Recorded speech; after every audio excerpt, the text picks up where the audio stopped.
This is Real News Media TV, coverage you can trust. Please like, share, subscribe, and hit the notification bell. Select all for daily news updates.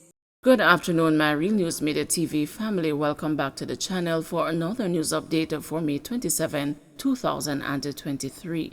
And in the news this afternoon, JTA urges teachers to return to work. The Jamaica Teachers Association has asked teachers to discontinue their industrial action and return to the classroom on Monday, May 29. This follows a meeting with the Ministry of Education and Youth at the Ministry of Labor and Social Security on Friday. Educators in some government-administered schools have been protesting since Thursday over aspects of the government compensation review. In a release on Friday, the JTA disclosed that the association is set to have discussions with the Ministry of Education and Youth and the Ministry of Finance and Public Service on Tuesday, May 30. In light of the pending meeting, the JTA says it is urging teachers who have registered their displeasure with the recent compensation review over the last 2 days to return to work. SSP Ellis declares a special emergency on St. James gunmen.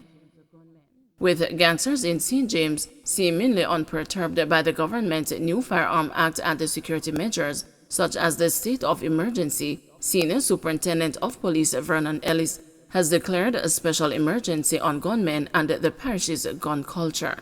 We will be going after the guns and the gunmen with a renewed vigor, even if it means working around the clock non-stop, said Ellis, who took command of the St. James Police Division in 2017 on the back of a record 245 murders the previous year.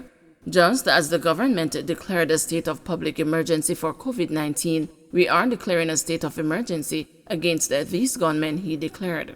The brazenness of the marauding gangsters in St. James was crudely revealed in the aftermath of the recently declared SOE, when gunmen committed a double murder and a single murder within 24 hours of the announcement, raising concerns about the effectiveness of what was expected to be a shock and awe crime-fighting measure.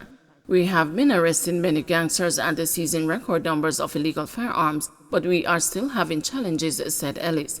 What we need to do is to start making examples of those we catch with illegal guns. They need to face dreadful consequences, which will deter others who might be tempted to take up the gun.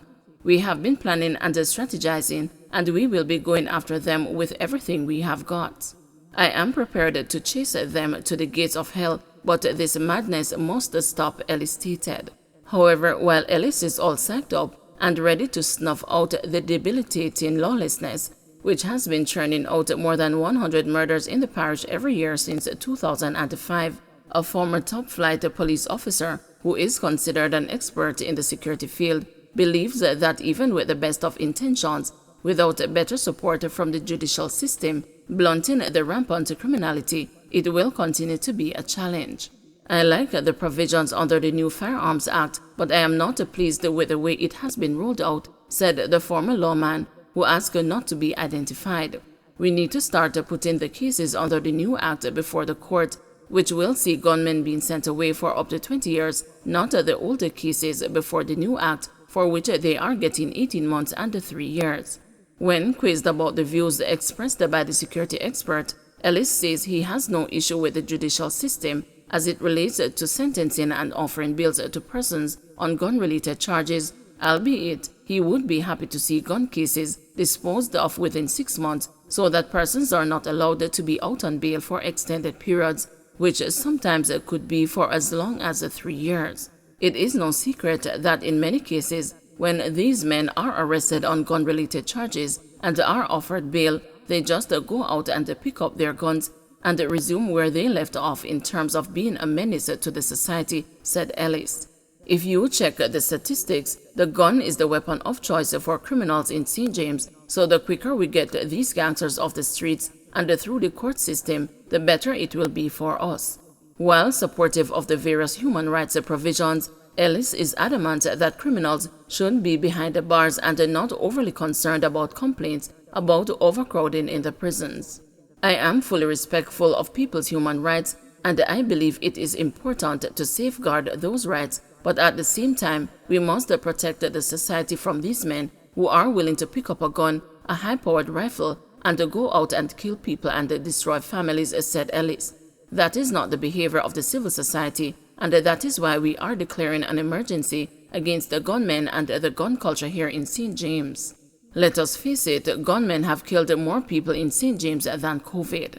In the meantime, Ellis is urging residents to continue to support and cooperate with the police, as ultimately it is they who will reap the benefits with safer communities. Based on statistics released by the police, last year between January and May, the St. James Police seized 71 firearms and 1,203 rounds of ammunition. Over the comparative period this year, they have seized 120 firearms and 1,919 rounds of ammunition. Between January and May last year, St. James recorded 34 murders, while over the similar period this year, the parish has recorded 69 homicides. Ammunition found in abandoned car in Sav.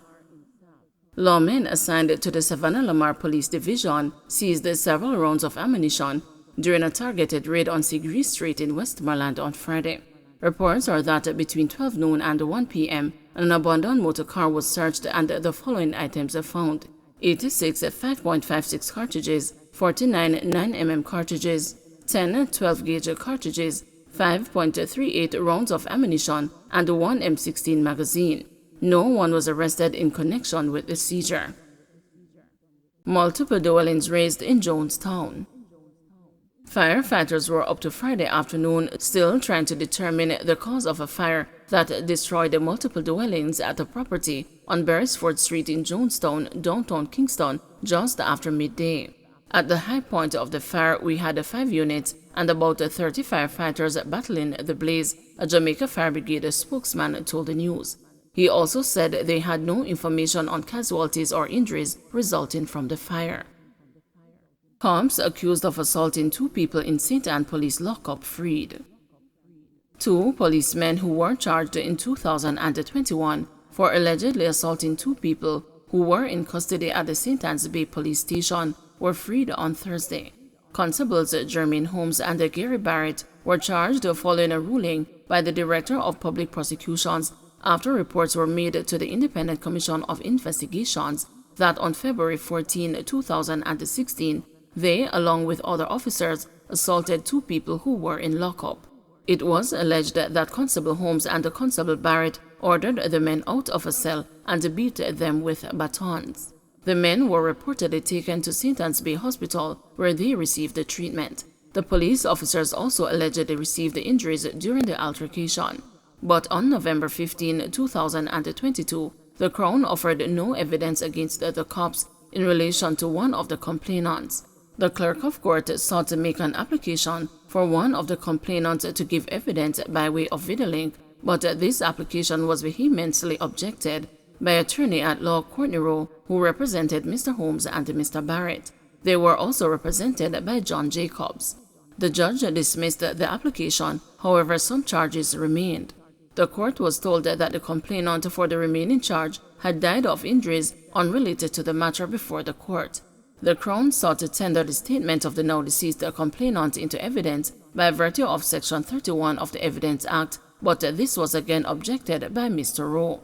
Statements were collected in an effort to conduct a voir dire, but the witnesses did not attend the court for cross-examination. The prosecution admitted in court Thursday that it was not in a position to successfully mount its case against the officers.